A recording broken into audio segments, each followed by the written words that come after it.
ഇത്ര സന്തോഷത്തോട് കൂടിയിട്ട് ഞങ്ങൾ പോണത് പൂപ്പൊലി കാണാൻ വേണ്ടിയിട്ടാട്ടോ. ഞങ്ങൾ മാത്രമല്ല, ചേച്ചിയുടെ പിള്ളേരും ചേച്ചിയുണ്ട്, എല്ലാവരും സ്കൂൾ വിട്ട് വന്ന് ജോലിയൊക്കെ കഴിഞ്ഞ് വരുന്ന ഒരു ടൈം നോക്കിയിട്ടാണ് ഈ പ്രാവശ്യം ഞങ്ങൾ പോയത് കേട്ടോ.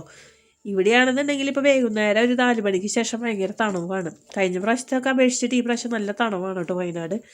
ഇപ്പോൾ സ്വെറ്റർ തൊപ്പിയില്ലാണ്ടൊന്നും പുറത്തേക്ക് ഇറങ്ങാൻ പറ്റാത്തൊരവസ്ഥയാണ്. പിന്നെ ഈ ഒരു പൂപ്പൊലി നടക്കുന്നത് അമ്പലവയൽ എന്ന് പറഞ്ഞ സ്ഥലത്താണ്. നമ്മുടെ വീട്ടിൽ നിന്ന് കുറേ ദൂരമുണ്ട് ഇവിടേക്ക് വരാൻ വേണ്ടിയിട്ട്. ഞങ്ങളിവിടെ എത്തുമ്പോൾ തന്നെ നല്ല ഇരുട്ടായി തുടങ്ങി. ഇരുട്ടി ഇനിയിപ്പോൾ ഞങ്ങൾ ഇതിൻ്റെ ഉള്ളിൽ കയറി പുറത്തേക്ക് ഇറങ്ങുമ്പോൾ തന്നെ ഒരു 10 മണി എന്തായാലും കഴിയും. അതായത് അതിൻ്റെ ഉള്ളിലേക്ക് കയറി എല്ലാ പ്രാവശ്യത്തെ പോലെ തന്നെ ഈ പ്രാവശ്യം പൂപ്പൊലി 2026 വലിയ മാറ്റങ്ങളൊന്നും എനിക്ക് തോന്നിയില്ല. ഒരു കഴിഞ്ഞ പോലത്തെ അതേ ഫീൽ തന്നെയാണ് തോന്നുന്നത്. പിന്നെ ഞങ്ങൾ പോണത് കഴിയണതിൻ്റെ തലേദിവസമാണ് പോയത്. അത്യാവശ്യം നല്ല തിരക്കും കാര്യങ്ങളൊക്കെ ഉണ്ടായിരുന്നു.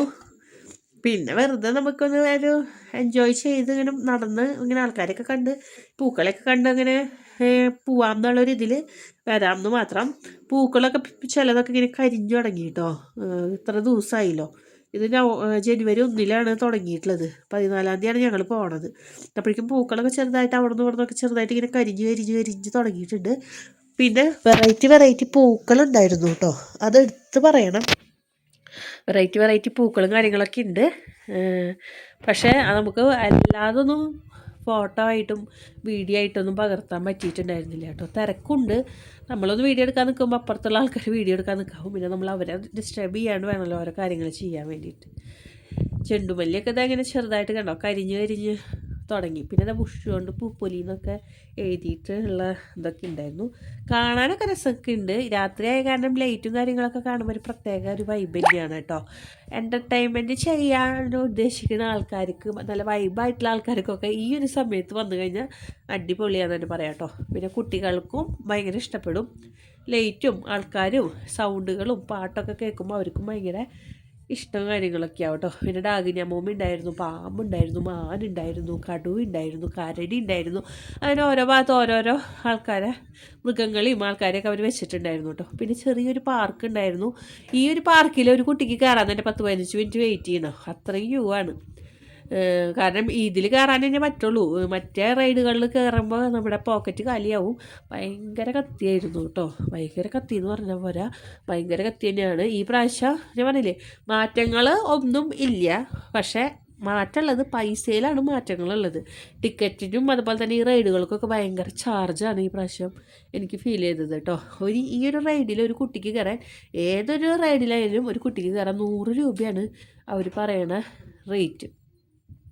എന്തായാലും നമ്മൾ കുട്ടികളെയും കൊണ്ട് വരുമ്പോൾ ഇതിൽ കയറ്റുന്ന അവർക്കറിയാം. അതുകൊണ്ട് അവർ എത്ര റേറ്റ് ഇട്ടാലും നമ്മളതിൽ കയറ്റും എന്നുള്ളത് അവർക്ക് അറിയണതുകൊണ്ട് തന്നെ അവർ കാശ് കൂട്ടി തന്നെ വരുള്ളൂ. അടുത്ത പോലും ഇതിന് കൂടാനാണ് ചാൻസ്. അമ്പാടിയൊക്കെ തിരിയണം കണ്ടിട്ട് സന്തോഷത്തിൽ ഇങ്ങനെ നോക്കി നിൽക്കുകയാണ് കേട്ടോ. പക്ഷേ ഞങ്ങൾ ഇതിലൊന്നും അവരെ കയറ്റില്ല. ആകെ കൂട്ടിയിട്ട് ഒരൊറ്റ റൈഡിലേ കയറ്റുള്ളൂ.